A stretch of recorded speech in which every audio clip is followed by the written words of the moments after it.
Baik, Assalamualaikum warahmatullahi wabarakatuh. Sebelumnya, perkenalkan nama saya Maulana Ferry Ardianto.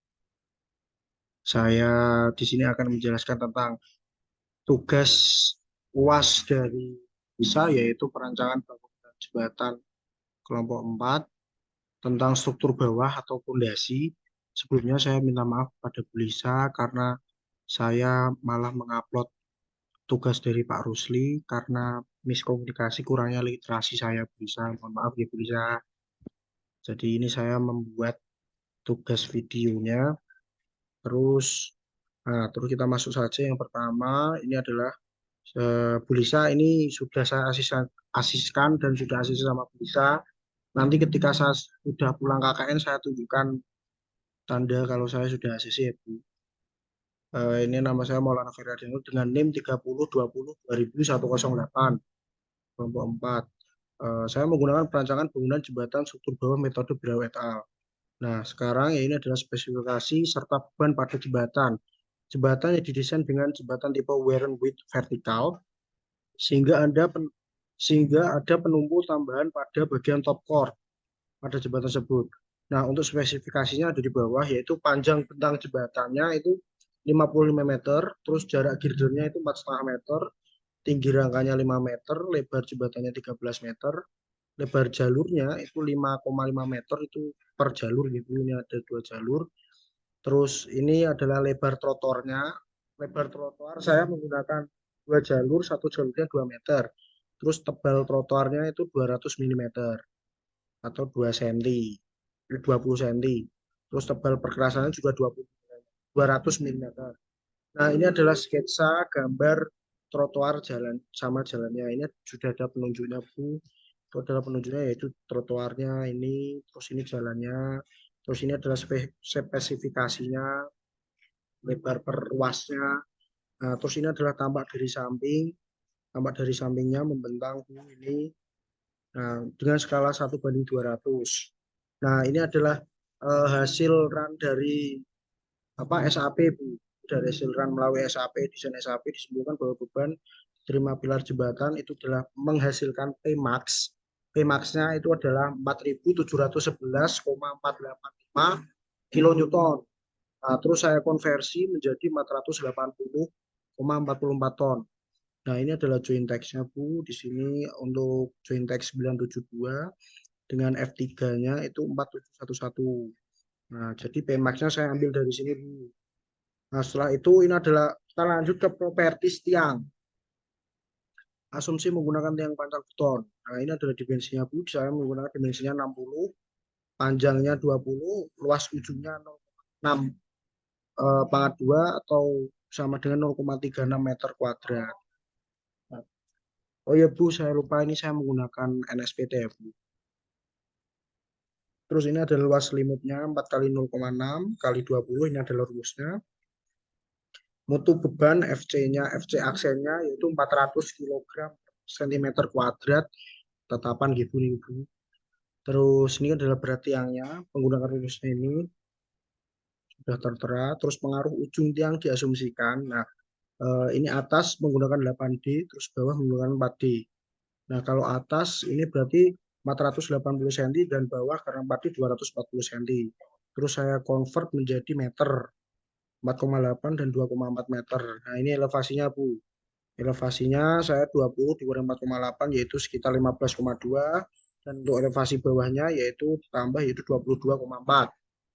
Lanjut, ini adalah data propertiesnya Bu, data NSPT Borlog Pembangunan Mahat Win. Nah, karena tadi ini Bu kembali lagi ke elevasinya, elevasi saya 15,2 sampai 22,4. Nah, jadi saya berarti di kedalaman ini ya Bu. Untuk 8B-nya itu berada NSPT 60. Terus ini lokasi ujung tiang panjangnya 59. Terus untuk bawahnya yang bawahnya bagian bawah Bu itu menggunakan apa namanya? Yang ini pada NSPT 60 juga.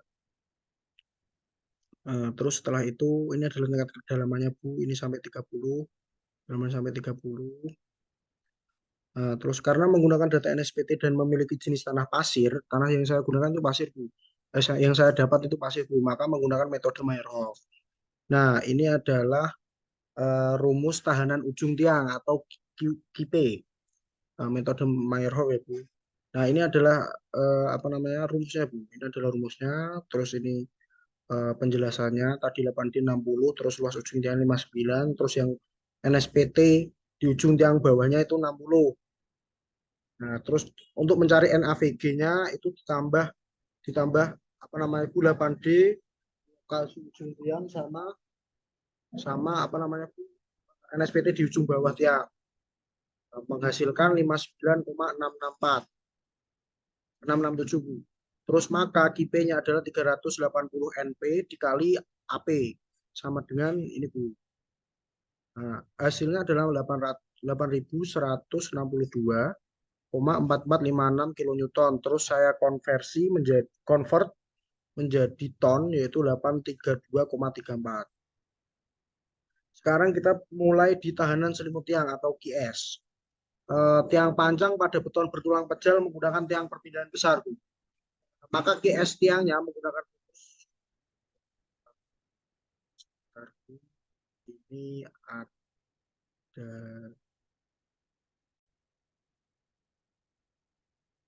Baik Bu, ini saya lanjutkan. Maaf tadi ada sedikit kekeliruan. Nah, sekarang udah siap. Sekarang ini, kembali ke tahanan selimut tiang ya.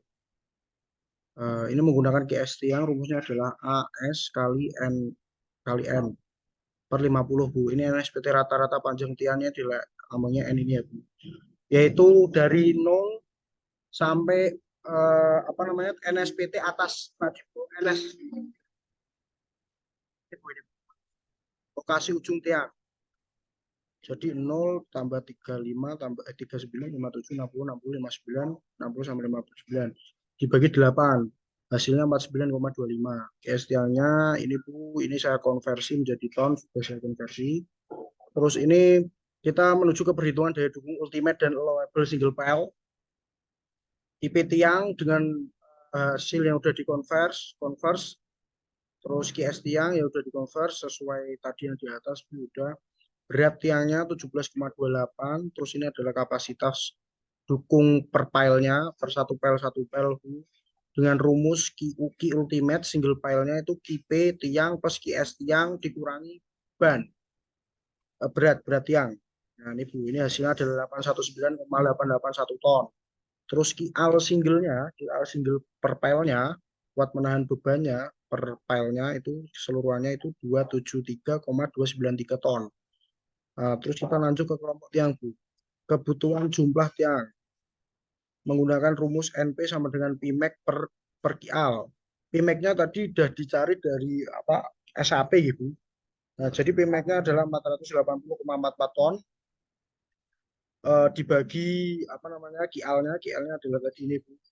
Sudah Kial-nya adalah ini 273,29 ton itu. Nah, itu adalah mendapatkan hasil 1,752. Ini saya bulatkan menjadi 2 karena lebih dari 1,5. Nah, terus syarat spasi antar tiangnya. Ini adalah syarat spasi antar tiangnya adalah 2,5D kurang lebih sama dengan S kurang lebih sama dengan 3D. Nah, digunakan S sama dengan 3,0D. Berarti karena D ini sudah diketahui tadi 0,8, S sama dengan 3,0 dikali 0,6 sama dengan 1,8. Nah, ini adalah efisiensi kelompok tiangnya. Efisiensi kelompok tiangnya adalah menggunakan rumus yang sudah tertera. Terus untuk tetanya menggunakan artan. Jumlah barisnya N-nya ada 1, jumlah tiang dan dalam satu baris N-nya tadi ada 2. Terus lanjut, ini adalah rumusnya sudah tertera.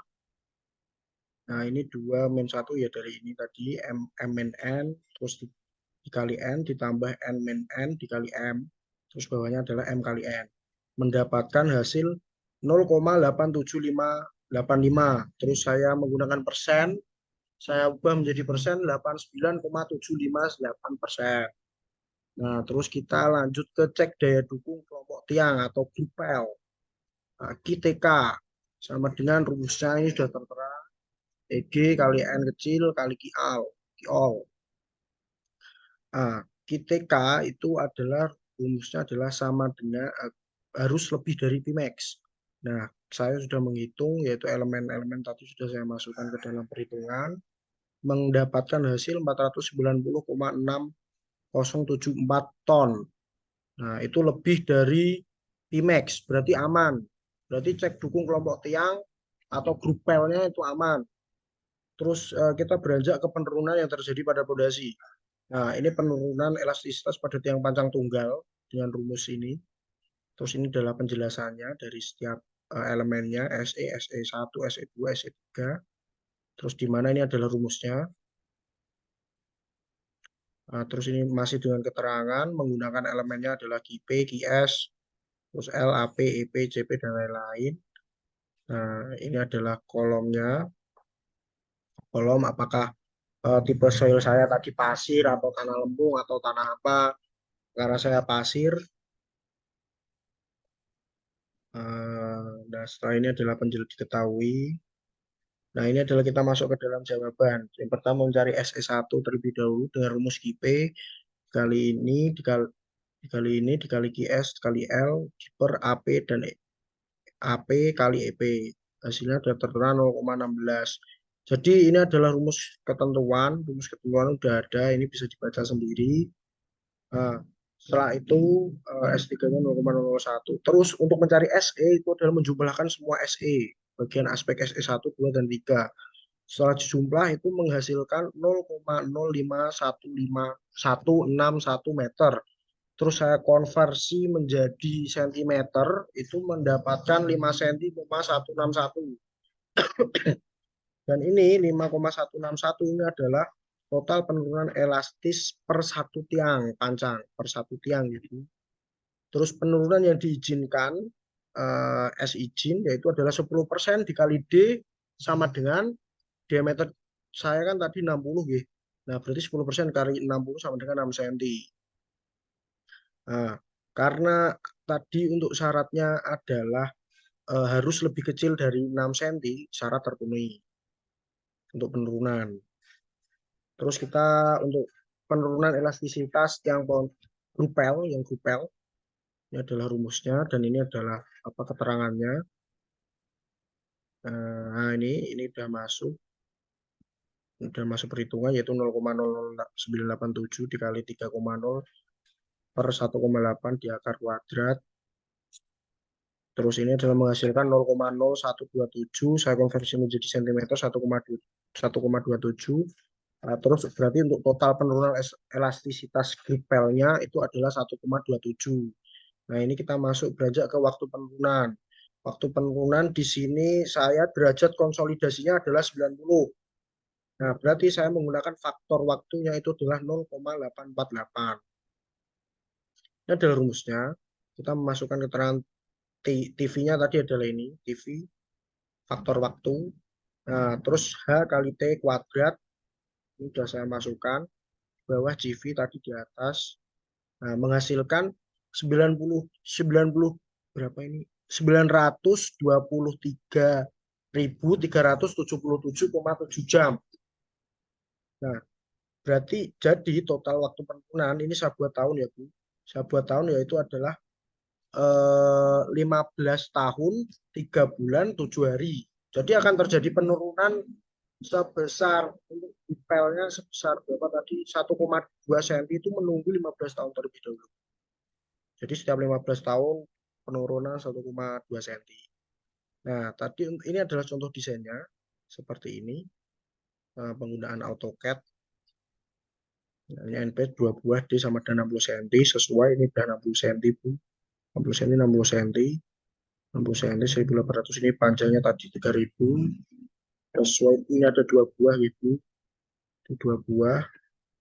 Nah, jadi cuma itu saja Bu yang bisa saya jelaskan untuk melengkapi tugas UAS saya, untuk memperbaiki tugas UAS yang karena terjadi miskomunikasi atau kurangnya saya dalam literasi. Sekali lagi saya mohon maaf kepada Bu Lisa karena saya lalai tidak tanya kepada teman saya tentang perihal tugasnya. Terima kasih kepada Bu Lisa yang telah memberikan waktu dan toleransi kepada saya. Saya Maulana Ferry Ardianto, izin mengundurkan diri. Wassalamualaikum warahmatullahi wabarakatuh.